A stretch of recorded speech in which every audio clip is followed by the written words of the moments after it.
Since the meteoric rise of Fortnite, there is a massive rise in the popularity of free-to-play games, taking the successful tactics from mobile game to trick you to pay more than a regular $60 game.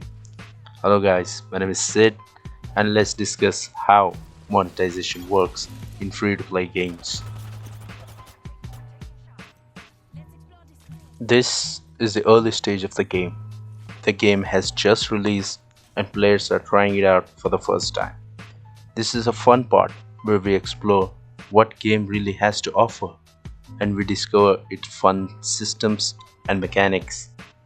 At this period of the time, updates for the game come faster than before and the quality in dropping of new content is excellent. At this stage, the game is hell-bent on attracting new players to the game by aggressive marketing and showing off its success to different media outlets. In other words, it's like handing you the sample of crack so that you will become addicted to it, which will decide whether you will sink more hours into the game or step aside and leave it for sure. From this, let's move on to the next part, which is this stage can be described as a game in its most competitive stage. So competitive that it may have an esports scene. All the players are now addicted to the game. We grind the game for max stats on our accounts, such as KDs, number of matches won, or climbing the highest rank we can.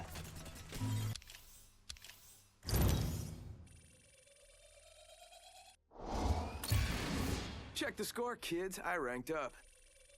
And from this, the game will become the only thing that we play for an entire day, which sucks up our free time like a vampire.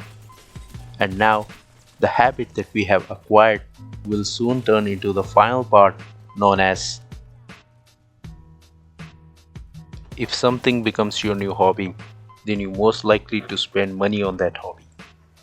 If you played the game up until this point, then you probably have bought the battle pass and some skins that you thought would be rare in the future.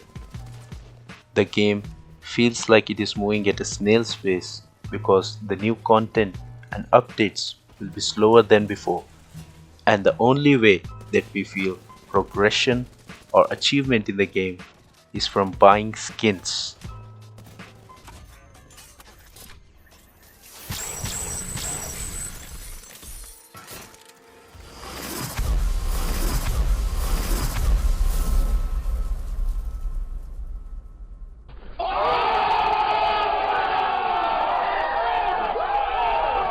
So because of this reason, there will be more sales on the skins, more discounts, and FOMO practices will be introduced to the game to encourage us players to buy more expensive skins.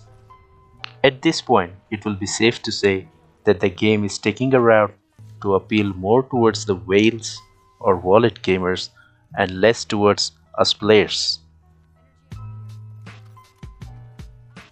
Every year, there will be a certain amount of players who tries the game for the very first time and experience all of those three parts, and the game will stay alive and maintain a healthy player base for a very long time.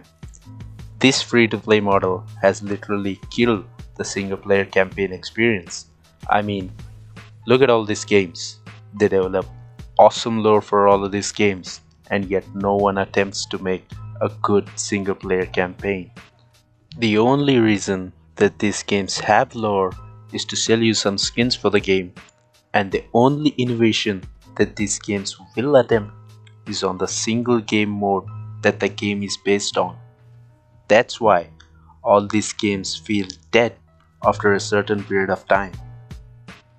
Well, that's it from me guys. I hope you liked the video and have an awesome day, and I will see you on the next one.